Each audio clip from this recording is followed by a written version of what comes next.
Captain Elena Rodriguez had been scraping ore out of dead rocks for 7 years, and she'd learned to trust her instincts about which asteroids held treasure and which held trouble. The readings from asteroid XK-739 were definitely in the trouble category, energy signatures that pulsed in patterns too regular to be natural, radiation levels that suggested advanced technology, and most concerning, complete radio silence from what the charts claimed was an uninhabited chunk of space debris. "Captain," called Jenkins from the sensor station, his voice carrying the particular note of concern that meant he'd found something worth worrying about. "I'm detecting structural anomalies inside the asteroid.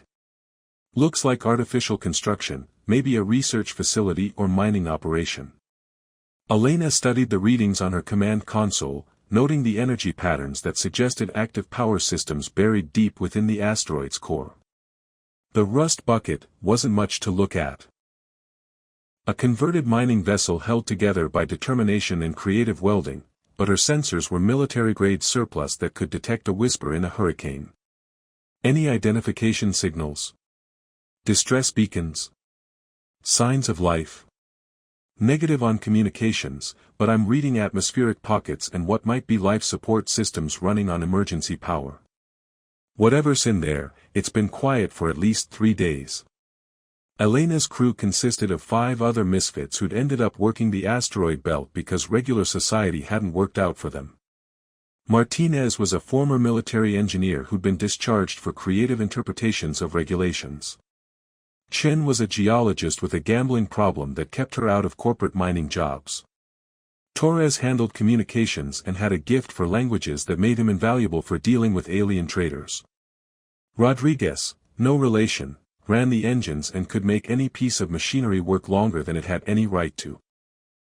And Jenkins monitored sensors while trying to forget whatever had happened in his previous career.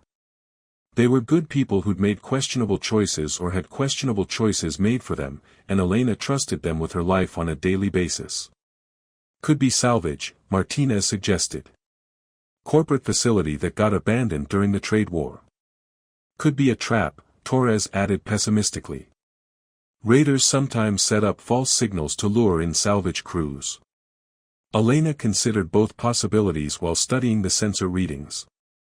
The energy patterns were definitely alien in origin, too sophisticated for human technology, too organized for natural phenomena. But the emergency power levels and radio silence suggested whatever had created those signals was in serious trouble. "Jenkins, can you get more detail on those life signs?" "Working on it." Jenkins adjusted his sensors, his expression growing increasingly concerned. "Captain, I'm detecting one humanoid life form, very weak vital signs. Whoever's in there is barely alive. Human. Unknown. The readings are unusual. Could be alien physiology, or could be human with significant injury or medical complications." Elena made the decision that would change everything. Martinez, prep the shuttle. Chen, grab emergency medical supplies. We're going in to investigate. "Captain," Torres said carefully, "if this is a trap. Then we spring it with our eyes open and guns loaded. But if someone's dying in there and we can help, we help. That's not negotiable." 20 minutes later, Elena was piloting their small shuttle through the asteroid's surprisingly sophisticated docking bay, following automated guidance signals that suggested the facility had been designed for regular traffic. The internal structure was clearly artificial. Smooth corridors carved with precision that human mining equipment couldn't achieve, lighting systems that adapted to their presence, and architectural designs that belonged to no Earth-based culture. "Definitely alien construction," Martinez observed, scanning the walls with his equipment. "The metallurgy is beyond anything in our databases. But the atmospheric readings are compatible with human physiology," Chen added. "Slightly higher oxygen content, trace gases we can't identify, but breathable." They followed emergency lighting through corridors that showed signs of recent catastrophe. Blast damage, collapsed sections, and debris suggested not an accident but deliberate destruction. Someone had systematically targeted the facility's critical systems with military precision. The trail led to what appeared to be a laboratory complex, where the destruction was most severe. Equipment worth more than Elena's entire ship lay scattered and ruined, and the air still carried the sharp taste of energy weapons discharge. "Over here," Torres called from across the ruined lab. "I found someone." Elena approached carefully, her hand on her sidearm, and stopped short when she saw what Torres had discovered. A young woman was trapped beneath a collapsed support beam, unconscious and barely breathing. Her skin was pale with an almost translucent quality, and silver markings traced intricate patterns across her face and visible arms, pulsing with faint bioluminescence. Most distinctively, her ears swept back from her head in elegant points that immediately identified her as non-human. Nexary, Captain Elena Rodriguez had been scraping ore out of dead rocks for 7 years, and she'd learned to trust her instincts about which asteroids held treasure and which held trouble. The readings from asteroid XK-739 were definitely in the trouble category, energy signatures that pulsed in patterns too regular to be natural, radiation levels that suggested advanced technology, and most concerning, complete radio silence from what the charts claimed was an uninhabited chunk of space debris. "Captain," called Jenkins from the sensor station, his voice carrying the particular note of concern that meant he'd found something worth worrying about. "I'm detecting structural anomalies inside the asteroid. Looks like artificial construction, maybe a research facility or mining operation." Elena studied the readings on her command console, noting the energy patterns that suggested active power systems buried deep within the asteroid's core. The rust bucket wasn't much to look at.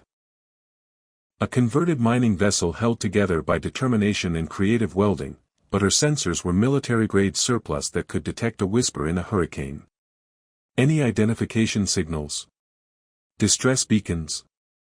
Signs of life?" "Negative on communications, but I'm reading atmospheric pockets and what might be life support systems running on emergency power. Whatever's in there, it's been quiet for at least 3 days." Elena's crew consisted of 5 other misfits who'd ended up working the asteroid belt because regular society hadn't worked out for them. Martinez was a former military engineer who'd been discharged for creative interpretations of regulations. Chen was a geologist with a gambling problem that kept her out of corporate mining jobs. Torres handled communications and had a gift for languages that made him invaluable for dealing with alien traders. Rodriguez, no relation, ran the engines and could make any piece of machinery work longer than it had any right to. And Jenkins monitored sensors while trying to forget whatever had happened in his previous career. They were good people who'd made questionable choices or had questionable choices made for them, and Elena trusted them with her life on a daily basis. "Could be salvage," Martinez suggested. "Corporate facility that got abandoned during the trade war." "Could be a trap," Torres added pessimistically. "Raiders sometimes set up false signals to lure in salvage crews." Elena considered both possibilities while studying the sensor readings.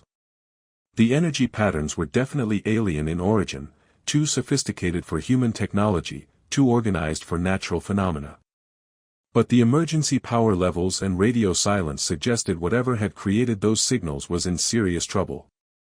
"Jenkins, can you get more detail on those life signs?" "Working on it." Jenkins adjusted his sensors, his expression growing increasingly concerned. "Captain, I'm detecting one humanoid life form, very weak vital signs. Whoever's in there is barely alive. Human. Unknown. The readings are unusual. Could be alien physiology, or could be human with significant injury or medical complications." Elena made the decision that would change everything. "Martinez, prep the shuttle. Chen, grab emergency medical supplies. We're going in to investigate." "Captain," Torres said carefully, "if this is a trap, then we spring it with our eyes open and guns loaded. But if someone's dying in there and we can help, we help. That's not negotiable." 20 minutes later, Elena was piloting their small shuttle through the asteroid's surprisingly sophisticated docking bay, following automated guidance signals that suggested the facility had been designed for regular traffic. The internal structure was clearly artificial. Smooth corridors carved with precision that human mining equipment couldn't achieve, lighting systems that adapted to their presence, and architectural designs that belonged to no Earth-based culture. Definitely alien construction, Martinez observed, scanning the walls with his equipment. The metallurgy is beyond anything in our databases. But the atmospheric readings are compatible with human physiology, Chen added. Slightly higher oxygen content, trace gases we can't identify, but breathable. They followed emergency lighting through corridors that showed signs of recent catastrophe. Blast damage, collapsed sections, and debris suggested not an accident but deliberate destruction. Someone had systematically targeted the facility's critical systems with military precision. The trail led to what appeared to be a laboratory complex, where the destruction was most severe. Equipment worth more than Elena's entire ship lay scattered and ruined, and the air still carried the sharp taste of energy weapons discharge. "Over here," Torres called from across the ruined lab. "I found someone." Elena approached carefully, her hand on her sidearm, and stopped short when she saw what Torres had discovered. A young woman was trapped beneath a collapsed support beam, unconscious and barely breathing. Her skin was pale with an almost translucent quality, and silver markings traced intricate patterns across her face and visible arms, pulsing with faint bioluminescence. Most distinctively, her ears swept back from her head in elegant points that immediately identified her as non-human. "Nexary," Martinez breathed. "I've seen them in the trading stations. They're supposed to be the smartest species in the galaxy." Elena knelt beside the trapped woman, checking for pulse and breathing. Both were weak but steady, and the silver markings on her skin pulsed in rhythm with her heartbeat. "Can we move the beam without making things worse?" "I think so," Martinez replied, examining the debris. "The weight distribution is precarious, but if we lift together." They managed to free the alien woman without causing additional injury, revealing clothing that was obviously high-tech but damaged beyond repair. Elena checked for serious wounds while Chen prepared medical supplies, noting that the Nexary's physiology was remarkably similar to human despite the obvious differences. The woman's eyes opened while Elena was checking her pulse, revealing irises that were a deep violet color flecked with silver. She looked. 3 weeks after rescuing Kira from the destroyed research station, Elena was beginning to understand why the Nexary valued perfection so highly. Watching their newest crew member attempt to integrate into the chaotic ecosystem of the rust bucket was like watching a precision chronometer try to function inside a washing machine. "Captain Rodriguez," Kira announced from the engineering section, her voice carrying the particular note of scientific distress that Elena had learned to recognize, "Your power distribution system is operating at only 63% efficiency. The energy lost through your improvised connections could be eliminated with proper mathematical optimization." "Rodriguez," Elena called to her chief engineer, "explain to our guest why we don't optimize the power grid." Rodriguez emerged from behind a panel that was held in place with duct tape and determination, wiping greasy hands on coveralls that had seen better decades. "Because, Doc, when your power couplings are held together with salvaged parts from 17 different ship classes, optimization means everything works perfectly right up until it doesn't work at all. We prefer predictable inefficiency over spectacular failure." Kira studied the power grid with obvious bewilderment. According to everything she'd learned about engineering, the system should have failed catastrophically years ago. Instead, it hummed along reliably, adapting to changing demands through what appeared to be pure stubbornness and creative problem-solving. "But the mathematical models clearly indicate that these configurations cannot maintain stable energy flow," she protested. "Doc," Rodriguez said with the patient tone of someone explaining basic facts to a child, "mathematics is what tells you something can't work. Engineering is what makes it work anyway." Elena watched this exchange from the bridge, where she'd been observing similar culture clashes all week. Kira approached every problem with scientific rigor and systematic analysis, while Elena's crew solved problems through intuition, improvisation, and what Martinez called aggressive optimism. The differences had led to some memorable incidents. Kira's attempt to improve the navigation system had resulted in them arriving at their destination 3 days early but in completely the wrong solar system. Her optimization of the food processor had created meals that were nutritionally perfect but tasted like flavored cardboard. And her systematic approach to inventory management had organized their supplies so efficiently that nobody could find anything. "Captain," Chen called from the geological analysis station, "I've finished processing the ore samples from the Hernandez belt. The good news is we found significant deposits of rare earth elements. The bad news is they're in the middle of an active asteroid field with gravitational anomalies that make extraction incredibly dangerous." "Define incredibly dangerous," Elena replied. "The kind of dangerous where one wrong move could turn our ship into an expanding cloud of superheated plasma." Elena was considering their options when Kira approached with a tablet displaying complex three-dimensional models. "Captain Rodriguez, I have been analyzing the gravitational data from Chen's geological survey. The anomalies follow predictable mathematical patterns that could be exploited rather than avoided." "Exploited how?" "By using controlled gravitational resonance to create stable extraction windows. The same forces that make mining dangerous could be harnessed to make it safer, if approached with proper understanding of interdimensional energy dynamics." Elena looked at the models Kira had created, noting the elegant mathematical solutions that turned the asteroid field's chaos into organized patterns. "This actually looks like it could work." "Of course it could work," Kira said with scientific certainty. "The mathematics are quite straightforward once you account for the multidimensional variables." "Multidimensional variables?" Martinez asked nervously. "Minor adjustments to local spacetime curvature using focused energy fields. Very safe when properly calculated. And very explosive when improperly calculated," Chen added.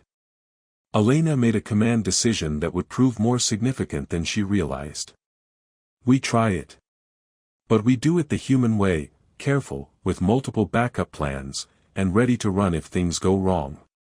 "The mathematics do not require backup plans," Kira protested. "When properly executed, the procedure is deterministic.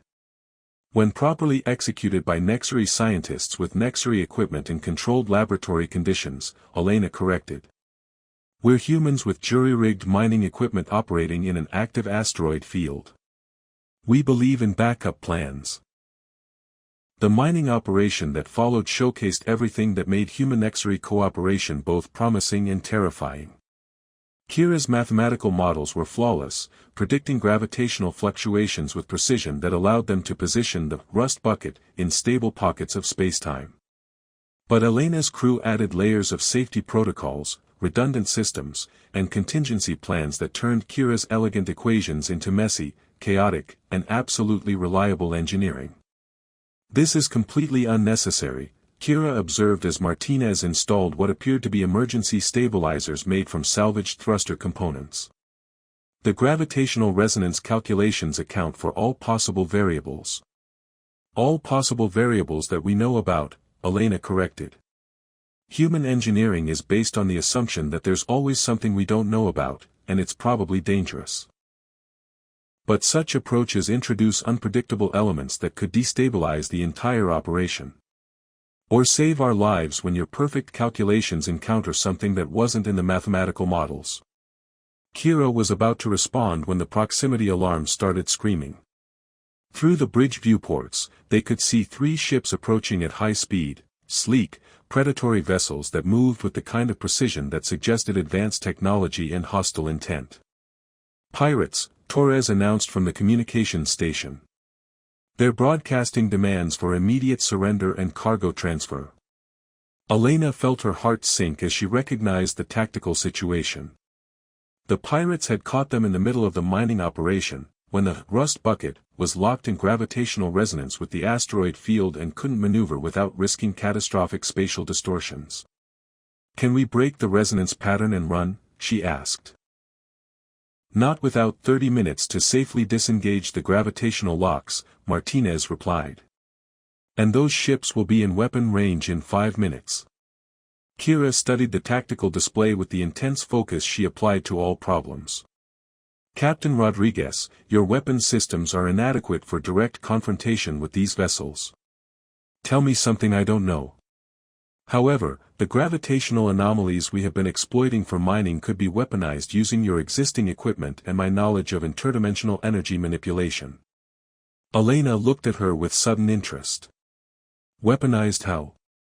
By creating localized spacetime distortions that would confuse their targeting systems and navigation computers.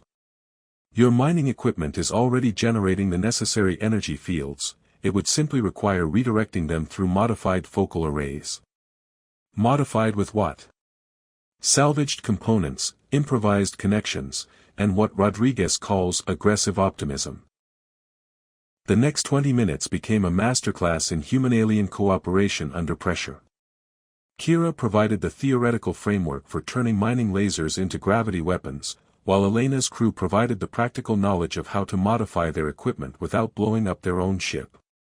Rodriguez and Martinez worked with desperate efficiency to reconfigure the mining array, following Kira's calculations while adding their own safety modifications and backup systems. Chen provided geological analysis of the asteroid field's composition to optimize the gravitational effects. Torres managed communications and sensor coordination. Jenkins monitored the approaching pirates while calculating intercept times and weapon ranges.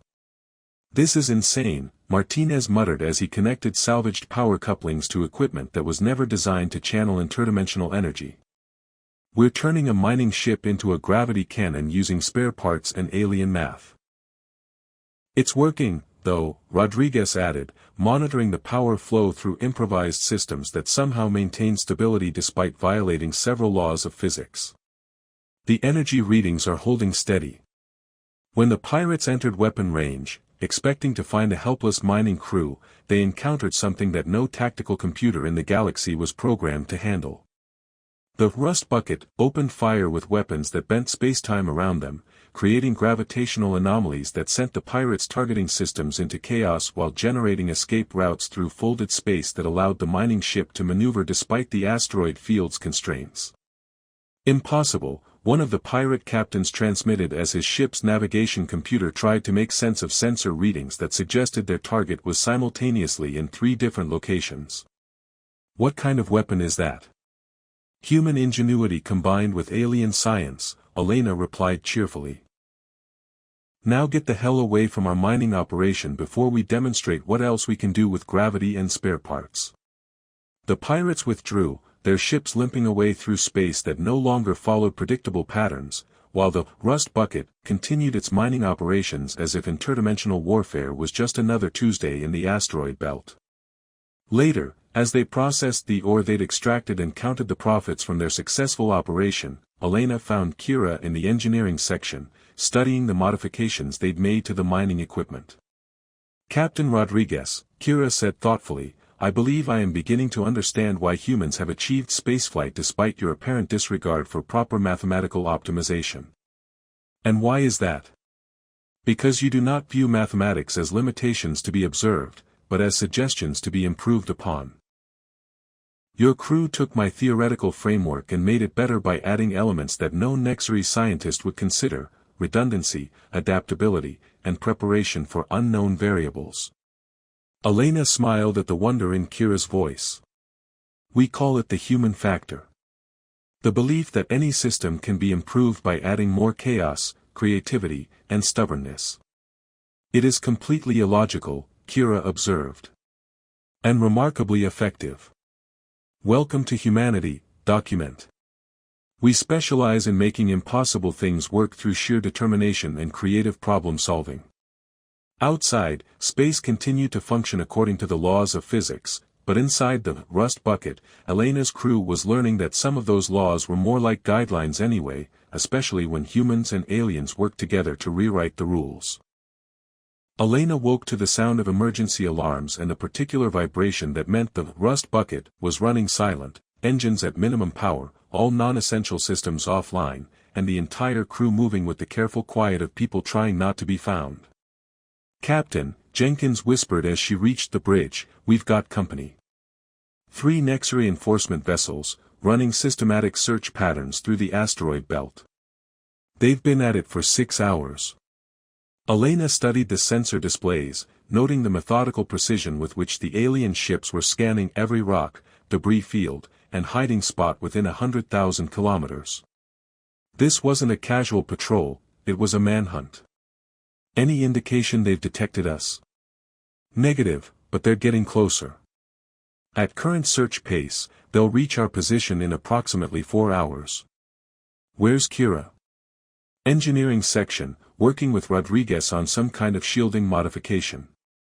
She's been at it all night. Elena found Kira elbow-deep in the ship's power distribution system, her silver markings pulsing with agitated energy as she worked alongside Rodriguez to install what appeared to be crystalline components into their existing hardware. "Doc, please tell me you're not turning our ship into an interdimensional bomb." Kira looked up from her work, her violet eyes reflecting strain and determination. "I am attempting to create a masking field that will hide our energy signature from Nexury scanning technology. Unfortunately, the process requires integrating my people's quantum resonance crystals with your ship's primitive electrical systems." "Primitive? I mean, charmingly straightforward," Kira corrected quickly. "The challenge is that Nexury technology relies on mathematical precision, while your systems operate on controlled chaos. Making them compatible requires—" She gestured helplessly at the hybrid device she'd been building. "Creative interpretation of several physical laws. Will it work?" "In theory, yes. In practice, there is approximately a 30% chance that activating the field will phase our entire ship into a parallel dimension from which we may never return." Elena looked at Rodriguez, who shrugged. "I've seen worse odds on a Tuesday morning, Captain. Besides, the alternative is getting caught by alien cops who want to arrest our scientist for crimes against mathematical purity." "They do not wish to arrest me," Kira corrected grimly. "The Nexury Enforcement Division operates under elimination protocols. My continued existence represents a contamination risk to social order that must be completely removed." "Eliminated?" "Along with anyone who has been exposed to my research or assisted in my survival. The contamination must be contained before it spreads to other systems." Elena felt a chill that had nothing to do with the ship's reduced life support. "They want to kill my crew because we helped you. They want to eliminate variables that could destabilize Nexury technological supremacy. Your crew has demonstrated the ability to combine human creativity with Nexury science to achieve results that neither species could accomplish independently. That makes you extremely dangerous from their perspective." "How dangerous are we talking?" Kira activated a holographic display showing the gravitational weapon modifications they'd created during the pirate encounter. "This technology should not exist. Human engineering principles combined with Nexury energy manipulation has produced capabilities that threaten the fundamental assumptions underlying galactic power structures. Because we made gravity guns out of mining equipment. Because you proved that advanced interdimensional technology doesn't require Nexury genetic modifications, cultural conditioning, or mathematical perfection. Your crew has demonstrated that any species with sufficient creativity and determination can achieve what we have claimed only we can do." Elena stared at the display, beginning to understand the implications. "So this isn't just about you escaping. It's about suppressing technology that could level the playing field between humans and advanced alien civilizations." "Precisely. My research combined with your crew's practical innovations represents an existential threat to established galactic hierarchies. The Nexury cannot allow this knowledge to spread." The conversation was interrupted by an urgent transmission from Torres on the bridge. "Captain, the search ships are accelerating their pattern. They found something that's got them excited." Elena and Kira hurried to the bridge, where the main display showed the Nexury vessels converging on a position about 50,000 kilometers away. Long-range sensors revealed the target of their interest. A disabled cargo hauler that was broadcasting weak distress signals. "That's the merchant vessel we helped last month," Martinez observed. "The one with engine trouble that we towed to the repair station. They assisted us with repairs after our encounter with the pirates," Kira added, her expression growing grim. The crew was exposed to modified interdimensional technology when they worked on our systems. Elena watched in horror as the next reinforcement ships surrounded the cargo hauler. There were no demands for surrender, no attempts at communication, just the methodical deployment of what looked like boarding equipment. They're not arresting them, she realized. They're eliminating witnesses. Standard contamination protocol, Kira confirmed sadly. Anyone who has been exposed to unauthorized interdimensional technology must be removed to prevent the spread of dangerous knowledge. Like hell they will. Elena turned to her crew with the expression that meant she'd made a decision that was probably stupid and definitely dangerous. Battle stations.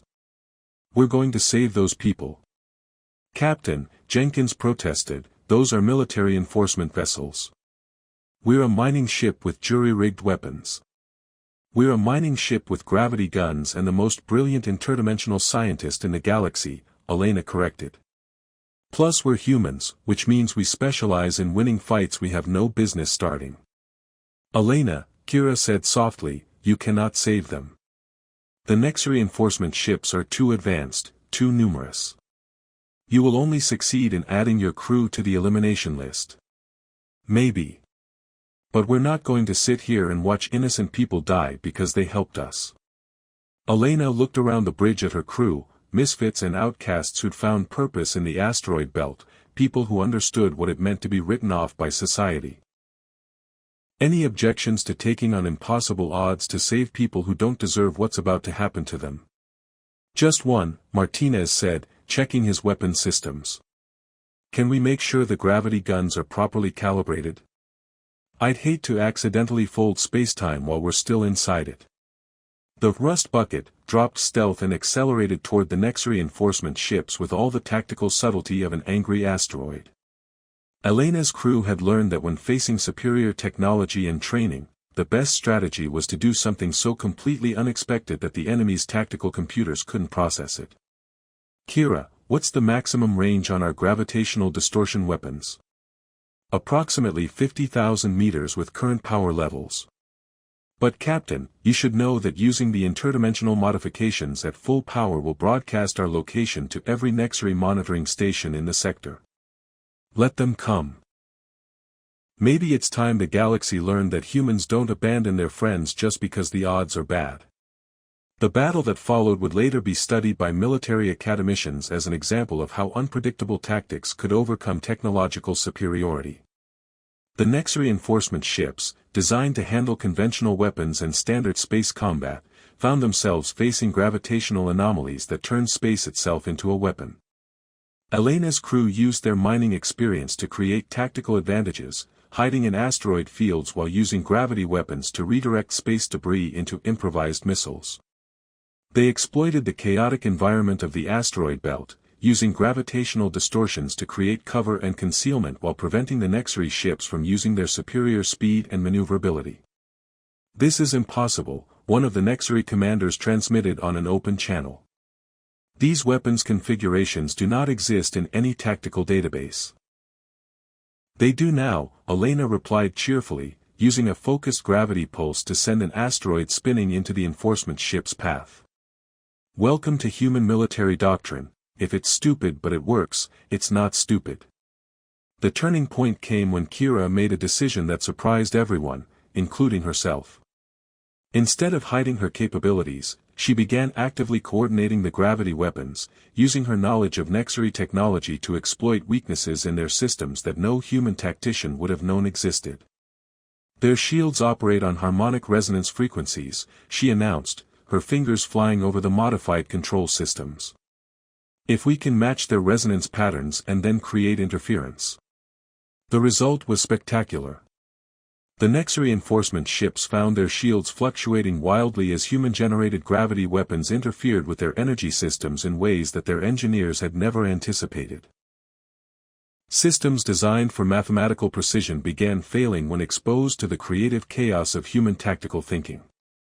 When the smoke cleared, metaphorically speaking, since space doesn't support actual smoke, 2 of the 3 enforcement ships were retreating while broadcasting warnings about contaminated human technology and unauthorized tactical innovations.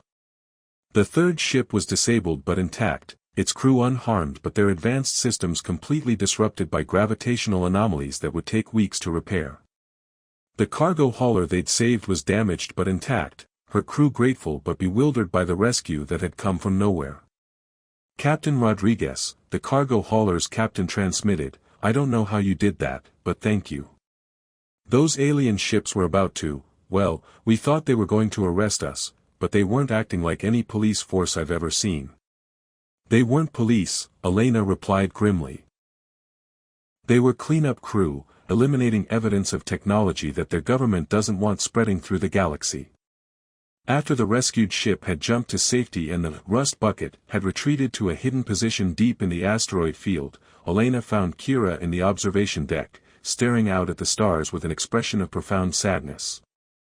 "You realize what we've done, don't you?" Kira asked softly. "Saved innocent people from being murdered. Demonstrated that human Nexary cooperation can defeat Nexary military technology. Proven that my research, combined with your crew's innovations, represents a legitimate threat to established galactic power structures." She turned to face Elena directly. "You have just declared war on one of the most technologically advanced civilizations in the galaxy." Elena considered this, weighing the implications against the simple fact that they'd saved lives and stood up to bullies. "Good," she said finally. "Maybe it's time someone reminded the Nexary that technological advancement doesn't give them the right to eliminate people who threaten their supremacy. Elena, you do not understand what you have chosen. The Nexary will not simply send more enforcement ships. They will mobilize entire fleets, coordinate with other advanced civilizations, use economic and political pressure to isolate Earth and her colonies. Let them try. Humans have a long history of fighting against impossible odds when we believe we're right. And we're definitely right about this. No one has the right to eliminate people just for having inconvenient knowledge."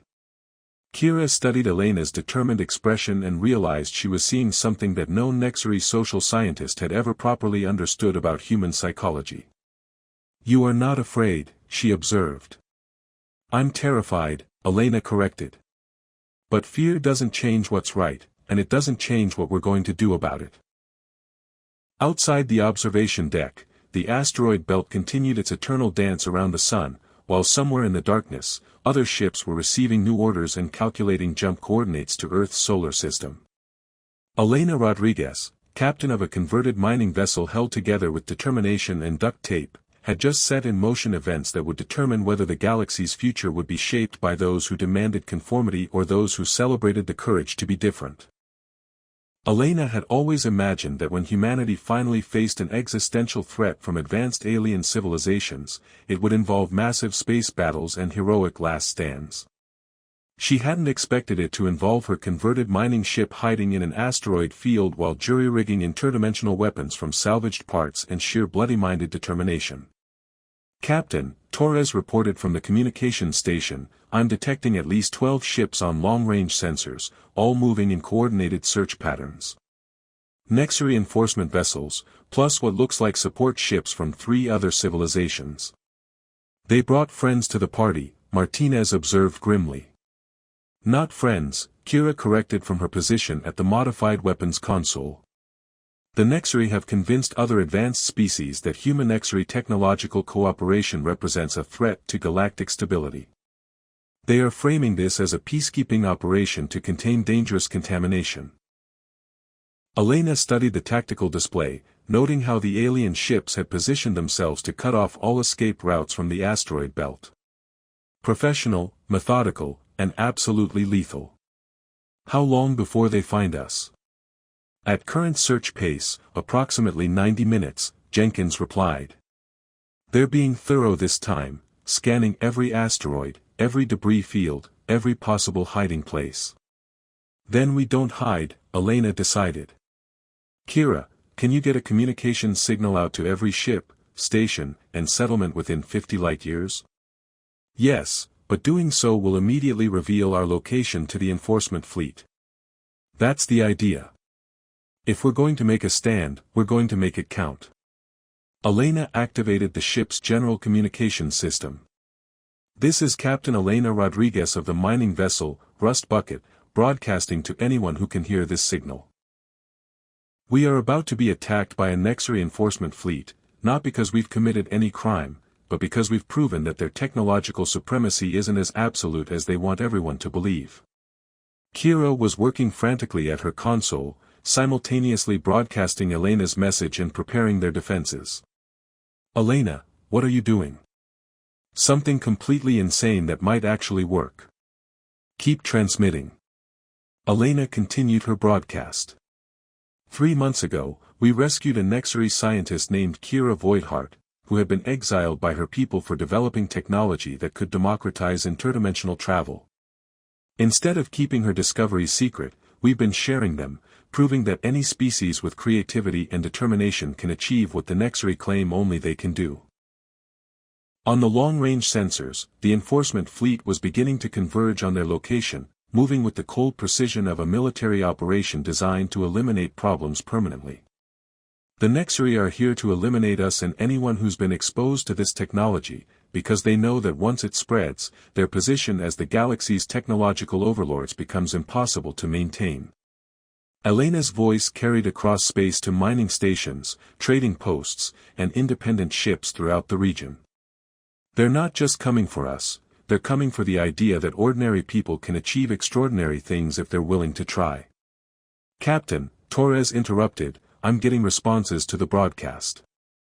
A lot of responses. Elena looked at the communications display and felt her heart rate increase. Ships were changing course throughout the sector, not running away from the battle, but heading toward it. Mining crews, cargo haulers, independent traders, even a few corporate vessels, Torres reported with growing excitement. They're saying they're coming to help. This is insane, Martinez muttered as he calibrated their improvised weapons systems. We're about to fight the most advanced military force in the galaxy using mining equipment and spare parts. With help from everyone who's ever been told they're not good enough, smart enough, or important enough to matter, Elena added. Kira, are you ready to give the galaxy a demonstration of what human Nexus cooperation can really accomplish? Kira's hands moved across the control systems with fluid precision, bringing online weapons and defenses that combined alien science with human engineering in ways that violated multiple physical laws. Elena, you should know that what we're about to attempt has never been tested under combat conditions. The theoretical models suggest it should work, but we're humans, which means we specialize in making untested theories work through pure stubborn determination. The first phase of the battle began when the enforcement fleet entered weapon range and discovered that their target was no longer hiding among the asteroids but broadcasting its location with what could only be described as aggressive confidence. The Nexus commander, expecting to find a disabled mining ship ready for elimination, instead faced a vessel that had turned the entire asteroid belt into an interdimensional weapons platform. Elena's crew had spent their time preparing not just defenses, but a demonstration of everything that made humanity dangerous to authoritarian civilizations. They used gravity weapons to turn asteroids into guided missiles, created spatial distortions that made targeting impossible, and established communication networks that allowed them to coordinate with the growing fleet of independent ships arriving to join the battle. This is Enforcement Commander ZYX Perfect Blade, came the transmission from the lead Nexus vessel. Surrender immediately and submit to elimination protocols. Continued resistance will result in the expansion of containment operations to include all human colonies. This is Captain Elena Rodriguez, Elena replied cheerfully. I counteroffer with go to hell, and take your elimination protocols with you. The battle that followed would later be remembered as the moment when the galaxy learned that humanity's greatest weapon wasn't technology or military might, but the absolute refusal to accept that some people mattered more than others. Elena's crew fought with improvised weapons and jury-rigged systems, but they fought smart, using their knowledge of the asteroid belt to create tactical advantages that no military academy had ever taught. They coordinated with arriving independent ships, sharing targeting data and tactical information through communications networks that Kira had built from salvaged equipment and interdimensional theory. Captain, Chen reported from her position at the Geological Analysis Station, the asteroids in Section 7 contain high concentrations of unstable elements. If we could trigger a controlled detonation using gravitational resonance. Do it, Elena ordered, watching as Kira redirected their weapons to create the precise energy patterns needed to turn space rocks into massive explosive devices. The resulting chain reaction sent shockwaves through the enforcement fleet, disrupting their formations and forcing them to divide their attention between the rust bucket and the growing number of independent ships that were using similar tactics with increasing effectiveness. Impossible, Commander Perfect Blade transmitted.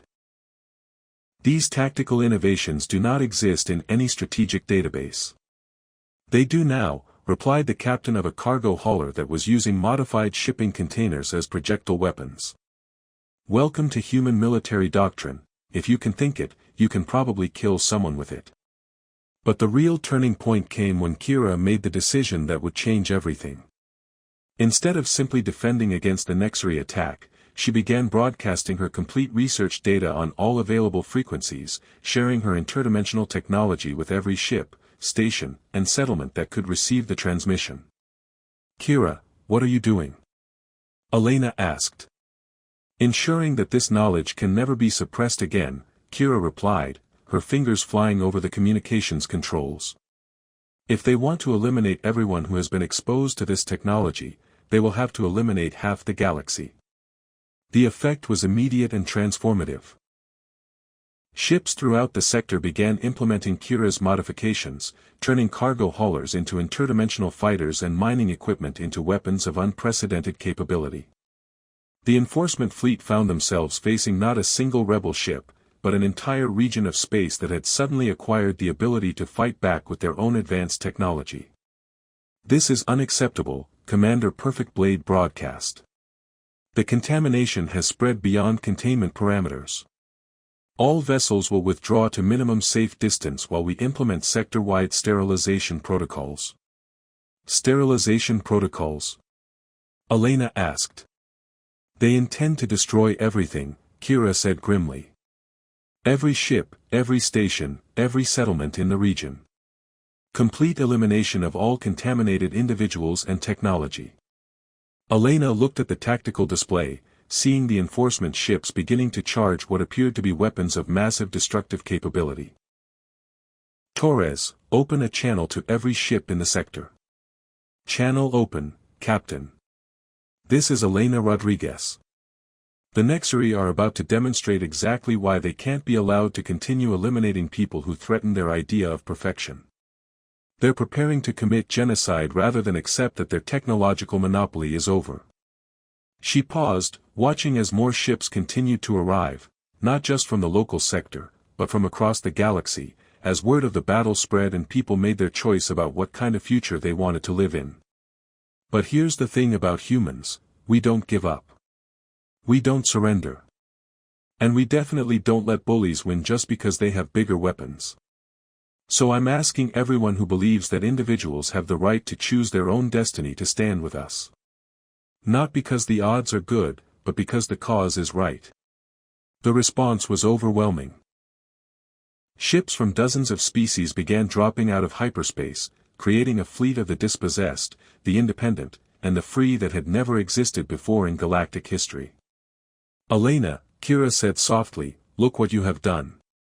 Elena looked at the display showing hundreds of ships from across the galaxy, united not by government or military alliance, but by the simple belief that no one had the right to eliminate others for being different.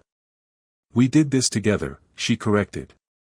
Human stubbornness and alien science, proving that the best solutions come from the most unexpected combinations. The final confrontation lasted only minutes. Faced with a united fleet of free species armed with interdimensional technology and human tactical creativity, the enforcement vessels found themselves completely outmatched. They withdrew with warnings about galactic instability and unauthorized technological proliferation, but the damage to their authority was irreversible. 6 months later, Elena stood on the bridge of the Rust Bucket, now designated as the flagship of the Independent Systems Alliance, watching as ships from across the galaxy shared technology, ideas, and innovations through the communication networks that Kira had established. Captain, Kira said, approaching with a tablet showing progress reports from dozens of worlds. The interdimensional technology has now been successfully implemented by 47 different species. Trade, travel, and scientific cooperation have increased by orders of magnitude. And the Nexari? Adapting. Some grudgingly, some enthusiastically. It appears that even their society benefits when innovation is driven by curiosity rather than controlled by authority. Elena smiled, looking out at the stars that no longer seemed quite so distant or dangerous. So what's next for the galaxy's most notorious interdimensional scientists? I believe the term is, whatever we want, Kira replied, moving to stand beside her partner in love and revolution. The universe is vast, full of problems that need creative solutions and people who need someone to prove that impossible doesn't mean unchangeable. Sounds perfect, Elena said, taking Kira's hand as they watched ships from a dozen different worlds working together to build something unprecedented. Let's go find some more impossible things to make possible. Behind them, the crew of the Rust Bucket continued their work of turning the galaxy's discarded into treasures, proving every day that sometimes the most important choice isn't between safe and dangerous, but between conformity and the courage to be authentically, defiantly, hopefully human.